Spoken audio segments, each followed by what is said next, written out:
বাড়িতে কেউ আছে? হ্যাঁ আছে, বলো। এই ফকিরকে কিছু দান কর। হ্যাঁ দাঁড়াও, দিচ্ছি।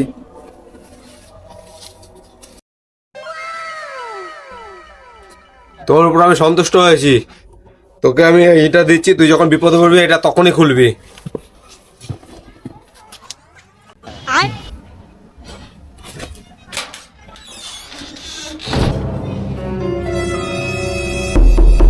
দরজাটা খোল।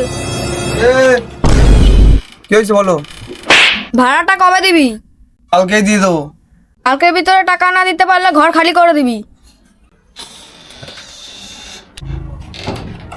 পয়সা নেই, ভাড়া কোনখানে দেবো? তোকে আমি এইটা দিচ্ছি, তুই যখন বিপদে পড়বি এটা তখনই খুলবি।